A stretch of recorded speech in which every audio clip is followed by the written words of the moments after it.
All right, if you're watching this on YouTube, you're just seeing my face and not Denker's. Are you there, God? God? I Chris. hear him. There he is.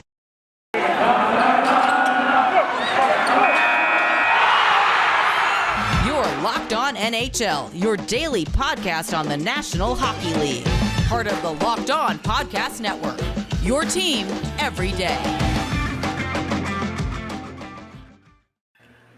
All right, everybody, what's going on? Welcome to the Locked On Avalanche, or Locked On Avalanche. Yeah, I'm saying Locked On Avalanche because I'm by myself in this box of emotion. But this is the Locked On NHL podcast, part of the Locked On Podcast Network. Your team every day. I am your host, Chris Maselli, and he is joining me remote. Is Mr. Danky Dank, Adam Denker. No video for you today, so if you're on the YouTube, you're not going to be able to see Adam. You will just hear him. So you are there, are you not, sir? Yes, I'm here. Right. I rented out Kanye's room in the Mercedes Dome to work on my mixtape. So coming soon. That's what I call Denker 64. Is that the name of it? So yeah, everybody, thank you for tuning in and making this your first listen of the day. And it's Thursday, so we're going to continue our power ranking segment, or not segment, just show. It's what this the Thursday edition of Locked On NHL is turning into, is a power ranking episode based on the voting of the hosts across the Locked On NHL network. So we'll jump right in, man, because and if you are watching on YouTube, I am putting up that power ranking right now, and you can see it on your screen. We'll go full screen for a little while with that, so people can kind of soak it all in. Overall impressions when you look at the rankings on week 2, other than obviously we have a brand new number 1 in the Florida Panthers. So overall impressions, sir? I think it looks odd. I think that, having said that, and I'm not going to get too crazy about it, obviously, both our teams are out of the top 2 spots, but and how we're going to do it, like we'll talk about who the big risers are, who the big fallers are, and kind of who we think can going into next week's rankings, who the big movers could be going into next week. So and I guess a lot of people want to know, the big thing is outside of the risers and fallers, the top 10. So I'll just fly through those really quick. Like I said, the Panthers are number 1. The Penguins have moved up to number 2. They were number 10 last week. The Lightning, last week's number 1, are down to 3. The Carolina Hurricanes move from 8 to 4. My Colorado Avalanche go down to number 5 from number 2. The Maple Leafs go down to number 6. Bruins stay pat at number 7. The Capitals move up 1 to number 8. The Oilers move up 2 to number 9. And Vegas drops from number 3 to number 10. So that's your top 10. But yeah, go back to when is overall what you think of this list. I just think it's an accurate depiction of how the first 2 seasons of any given NHL season or any sports season looks like. I mean, you're going to have teams that are obviously looking like they're going to win the cup. I was joking with you before that right now the Sabres are tied for the President's Trophy right now. So granted, yes, it's only 3 games, but it's still, like I told you, I still can't believe those words are coming out of my mouth. Well, here's the thing with week 2 of doing power rankings, especially in like the NHL, is this is when you're going to see a lot of jumping around. Yeah. Because again, and we'll get to who the specific teams in the next segment, but you're going to see teams that have a good first week jump and a team that you don't expect, and that happened a couple of times. And then you're going to see teams who you expect to be there for the duration of the season drop a little bit. Most of the time, these things even themselves out over the course of a season, but there's a lot of knee-jerk reactions going on in week 1, which is why you see a lot of up and down in the rankings for some specific teams. Yeah, and I think this is the proper reflection of how some teams are still trying to figure it out. Like, for example, Montreal Canadiens, who we expected to come out of the gates, kind of pick up that momentum where they left off from last season. Yeah, are at the bottom of the cellar right now with the Ducks, the Preds, and the Coyotes. Two of those teams we're not surprised to see there, but the other teams, I mean, Preds, we didn't expect them to be that low. Canadians, obviously, not that low at all. But we'll definitely see teams like that work their way up the rankings. Like you said, there's going to be a lot of up and down. There's going to be a lot of shuffling around the rankings, and it's going to be interesting to see how teams really find their way as the season progresses. Yeah, and you had asked the question last week. We had Arizona, the Ducks, and the Sabres, not in that order, at the bottom. They were the bottom three, and you had asked, like, do you think they'll ever get out of that cellar? Will any of those three teams move on from getting above number 30? And all it takes in week one is, a team like Buffalo to go undefeated to get out of there. Yeah. I think all of us expect them to return there at some point in the year. But right now, you got to bump them up. You can't leave them there right now. So, that's just the way that the power rankings go. I'm still not happy. I mean, Seattle somehow moved up 2 spots.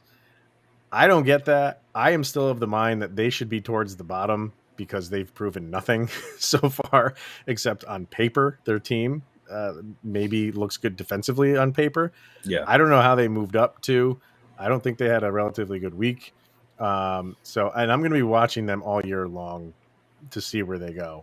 I mean, they should be lower. You're absolutely they should be lower, right. in my opinion. You're absolutely right. You have nothing to work off of last year, and we both said it last week that really Kraken are getting sort of the credit that Vegas got. They're kind of you're looking at what Vegas did all those years ago in their first year, and you're kind of taking that success and being like, oh, you're just shooing in the Kraken. I think I'm very curious to see in Vegas how many people have the Kraken as at least to contend for the Western Conference Finals.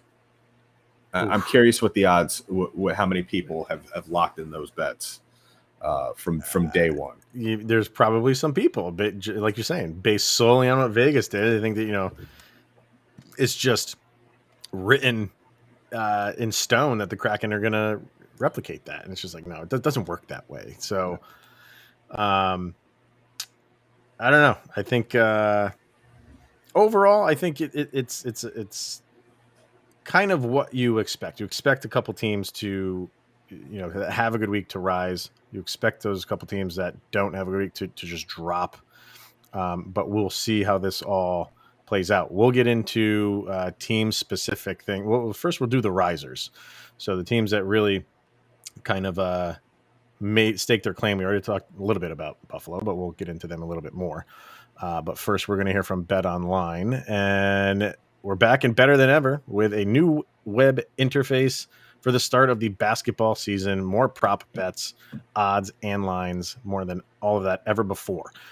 Bet Online remains your number one spot for all of the basketball and football action this season. Head to the new updated desktop or mobile website and sign up today, and you'll receive a 50% welcome bonus on your first deposit. Just use that promo code LOCKEDON to receive your bonus from basketball, football, baseball, baseball's postseason, the NHL, boxing, and UFC, right to your favorite Vegas casino games. Don't wait to take advantage of all the amazing offers available for the 2021 season. Bet Online is the fastest and easiest way to bet on all of your favorite sports. It's where the game starts. betonline.ag. All right. Risers. We have, obviously, I think the big one is the Sabres. Do you feel like they moved up too far? The Sabres are at 22. They were the last placed team last week, so they move up 10 spots to number 22. Do you think that's fair? I mean, like I said, they have to move up, but do you think it's too much up right now? Oh, 100%. I just want to make it clear to our listeners and everybody watching, this isn't the Chris Masilli and Adam Danker dumping on the Buffalo Sabres show. Let's make that very clear. But come on, like, I mean, what's going on around the franchise and what your roster currently looks like speaks for itself. But and yes, so to answer that, yeah, I feel like they got bumped up a little too high. I mean, you look at their first 3 games of the season, they played Montreal, which, yes, I'll admit is a very good win. I think on paper, Buffalo, considering that they won that game 5-1, that was a good win. Right. And then you have them playing Arizona, second game of the season, winning 2-1 in a shootout. Those games against 2 not very so good teams, I mean, that's a toss-up. And then Vancouver, who just seems to disappoint me. I feel like Vancouver is going to be always this very good team, and they're not getting off to a good start. And Buffalo comes out again, drops 5 goals on them. So we were stating last week that it all depends on good starts.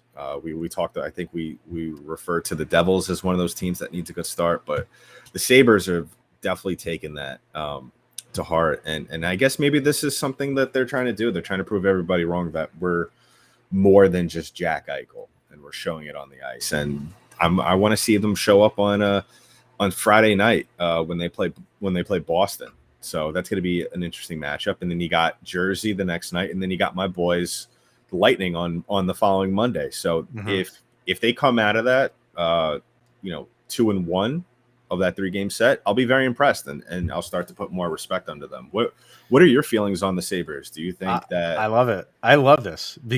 I love an underdog story and a team going through the guys on the ice. It's not their fault of what the front office wants to do with Jack Eichel, what they're not doing with him. These guys are probably tired of it. They're probably tired, not with whatever. They're probably all backing Eichel because that's their teammate. Doesn't matter. Like, they're tired of hearing about all of this extra stuff and nobody talking about the guys in that locker room. And they went out there and they busted their butt. And I'm sorry, but when you are expected to be the last place team, I don't care if you're beating the second to last place team. A win is a win. And for them to move up right now, and I don't, none of us really expect them to stay there. I think right now it doesn't matter. I love that they are basically just saying, we're going out there, we have nothing to lose, and they're playing loose, and look where they're at. So I love it. I love that they've made like the biggest jump. And I think, you root for a team like that. you kind of have to, just to see how long that they can actually keep this up.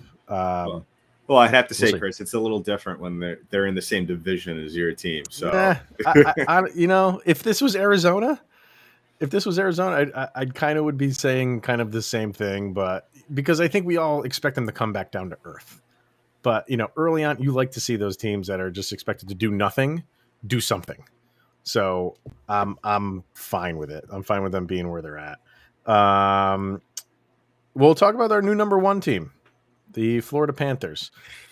Pretty decent jump from number 6 to number 1. Obviously undefeated so far. They beat your Lightning pretty handily, I think, the other day, 4-1, right? Okay with them at number 1?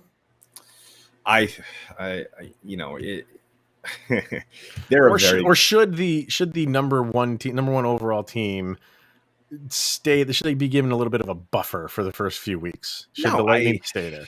No, I think that the Lightning have played where they are on this chart. I think that they're right where they've been playing. I think the Panthers are just such a very good hockey team, and I think that how they lost last year in the first round of Tampa made them a better team, and saw kind of like for them what the standard was and where they needed to take their play. And to have a goalie tandem like Bobrovsky and then even Spencer Knight, who I think is so talented. He's only 20 years old, which is scary to think about. Right. I think that they're possibly maybe one piece away from making a really serious run at the Cup. Then again, the team that they have right now, I think, is a team that could definitely carry them all the way. But yeah, number 1, I think is a good spot for them. The Penguins, I'm very surprised about being that too, considering they're without their top 2 players. Yeah, but that's impressive. The way that they played, I think they deserve that. They're up from number 10 to number 2. I mean, you're losing a lot, and I don't know if you've seen their record without Malkin and Crosby, it's something like 16-5 or something like that. 16-5-1. Like, they have an excellent record without those two guys playing. So I don't know. They know how to win when those guys aren't there. But I mean, again, they're off to a really, really good start. Columbus is the other team that made a big jump. They went up from 28 to number 18. What do you think of that? I mean, not Columbus, a surprise. We spoke about this last week. That we did. If there was any team that was going to make a big jump where a lot of people would be sleeping, it would definitely be Columbus. I mean, I think we both said it, that if Patrick Laine plays like Patrick Laine with the rest of that core that you have around you, I mean, come on, this team could possibly even make the playoffs in the Metro, which is scary to think about. I mean, you have two great goaltenders. You have Oliver Bortrand too. Not Bortrand, or maybe I'm mistaken. But anyway, you have a very good core of teams and core of players, and this is a team. I mean, firsthand experience with them. They're a tough team, regardless who's on the ice. Guys go out there and play hard. They play loose at the same time, and they're not afraid to get nasty. And that's what Columbus does so well. And I think that they're going to continue to rise. I think they'll end up by the All-Star break in the top 15. I really do believe that. Yeah, this is a sneaky good team, under the radar team. I don't think anybody's really expecting them to do much. Maybe because they lost Seth Jones, people think like, oh, he's a lot of their team. Like, yeah, I mean, he's a big part of their team, but they have some good players on that team. So I agree with you. I think I think they were too low to begin with, not by a lot. I think they should have been maybe mid-20s, but yeah, I think this team can rise up pretty quickly. And then the Wild were a team that moved up from 15 to number 11. I'm, and this is my division. So if you want, we're talking about my division team for me. Yeah, the Wild look good. A very good comeback win the other day, but undefeated so far. I had talked to Seth about what he thinks the Wild can do this year. Was that just not so much an anomaly, but were they a beneficiary of the division-only schedule? Mm-hmm. And he said it's a very real concern. Not a concern, it's really a very real question. And, so far, they look legit. Minnesota looks like you're going to be that was another team that we spoke about last week, along with the Blue Jackets, that we felt was going to be a lot better than people really thought they were going to be. And a lot of that was going to have to do with kind of just this, they're changing their identity. They got rid of two of their leaders who, you really thought some people really thought they were going to have kind of like a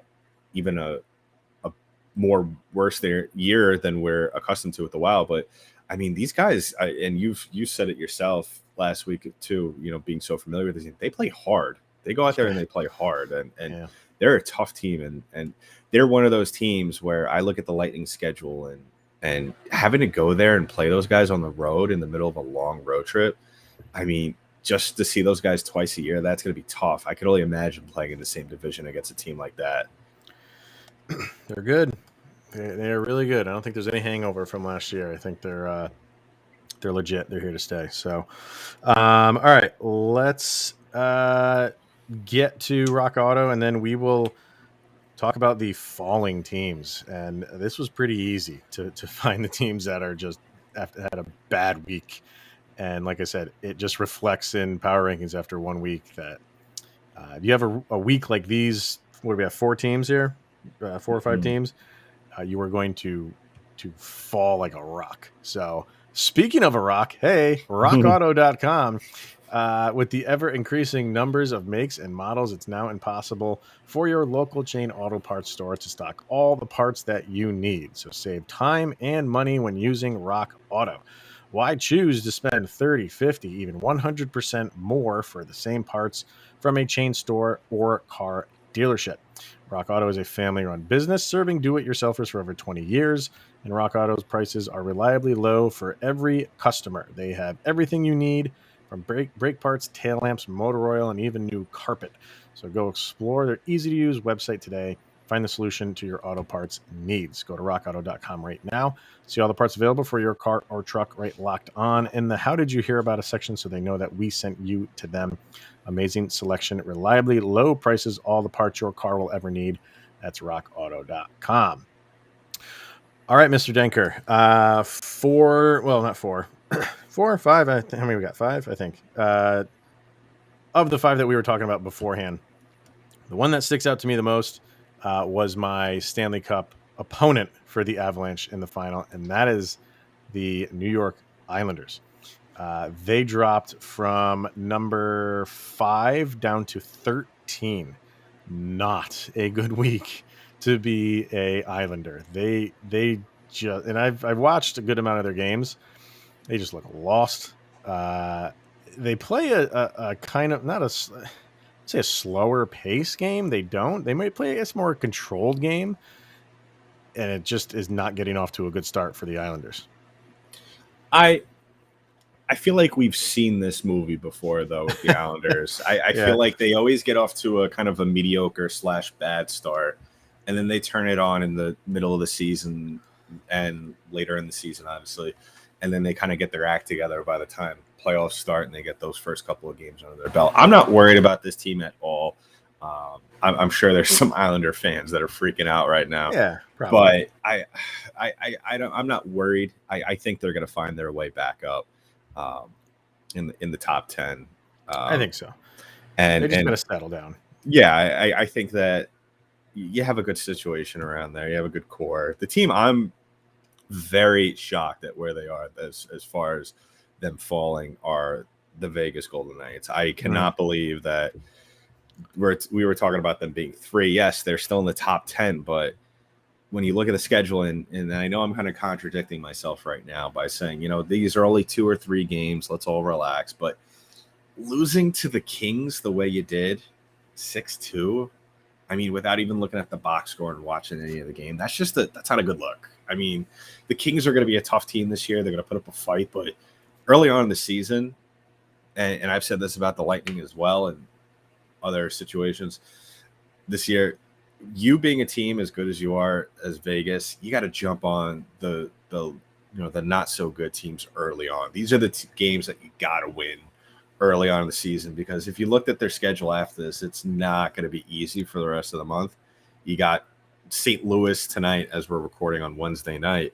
And then you got Connor McDavid and Leon Draisaitl on Friday. And then you got the Islanders and Colorado, Dallas to wrap it up, along with Anaheim. So being in the West, it's not easy, and like I said, you have to win these. You have to win these games, the games that you're very capable of winning. Well, the problem with Vegas right now is they have injuries, and that are piling up, and they're not coming back for a while. And they're big players like Max Pacioretty is out, Mark Stone is out, William Carrier is out. I think Matthias Janmark is still out. They are getting decimated early with injuries. So it might be a struggle for them, at least for the next week or so. Well, few weeks, because I think Pacioretty is out for weeks. So it could be a struggle for Vegas at this early stage in the game, solely based around injuries. And I think Janmark is because of COVID. Yeah. But I know they said he wasn't going to play in the Thursday night game. So still problems up and down for Vegas when it comes to injuries. Montreal obviously is a team that free fell. They are down to number 29 from number 18. I can't make heads or tails of what is going wrong in Montreal at this early state. And Marc Bergeron's came out and said that he doesn't plan on making any moves. So this is your squad for the rest of the year until things really, if they do, start to fall apart. And I don't think they're in trouble. I'm curious as to see how this team, as the season progresses.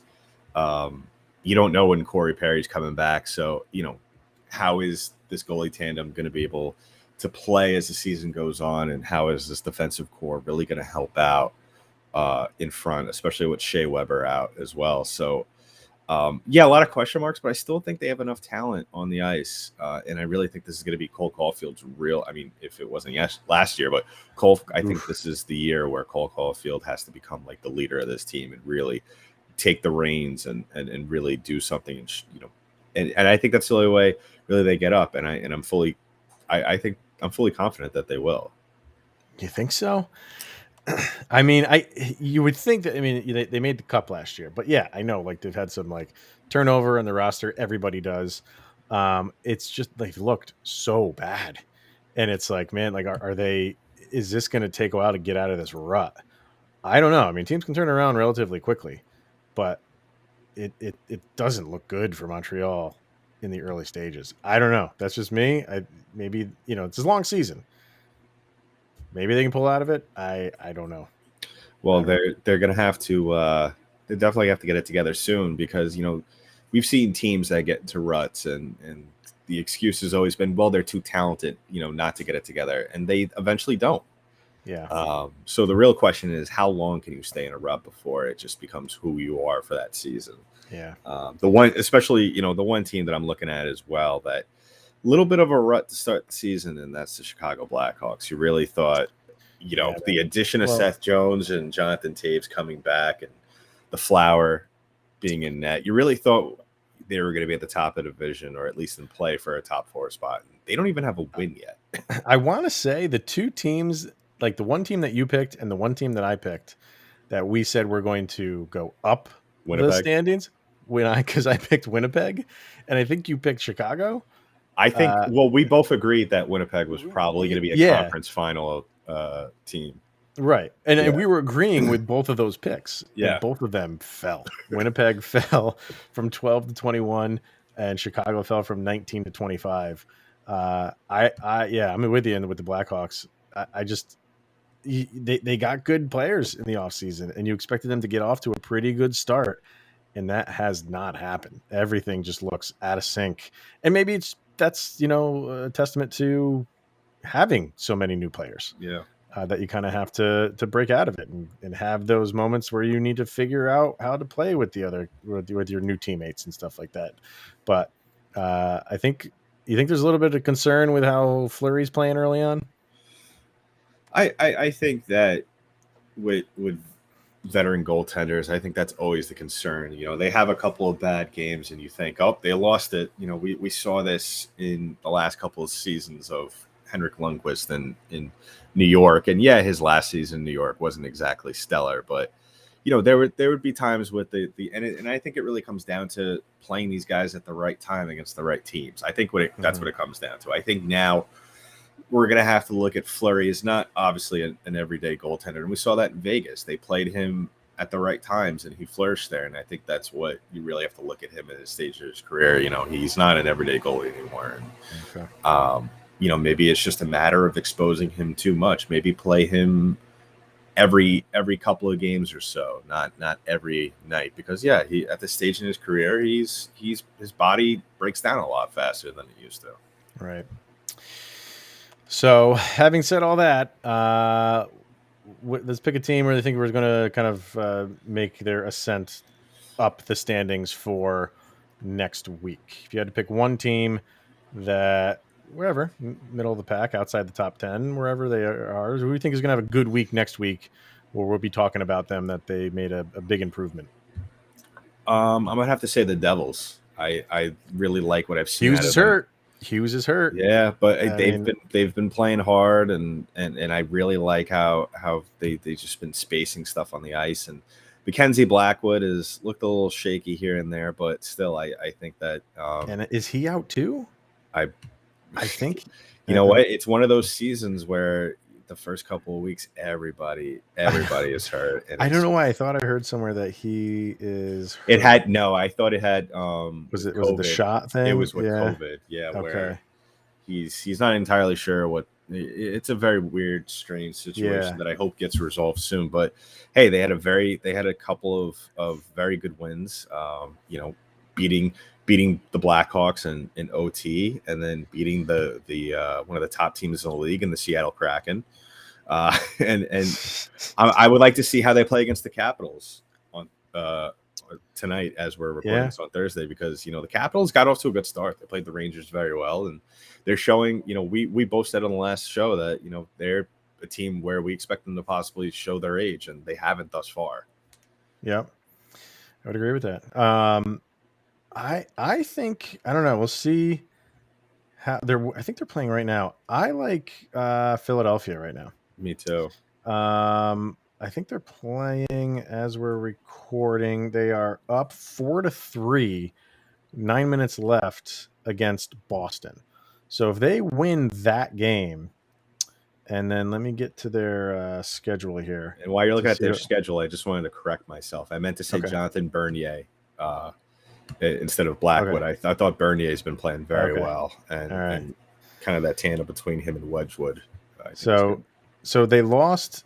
Well, that was last week. So for this week, they whooped Seattle 6-1. If they can beat the Bruins, and then Saturday they play the Panthers, and they beat the Panthers, your 3 wins for this week are Seattle, which you crushed them, which you should. It wasn't just a overtime win or something like that, or shootout win. If you beat the Bruins, that's a solid win. If you beat the Panthers, that's our number 1 team for this week.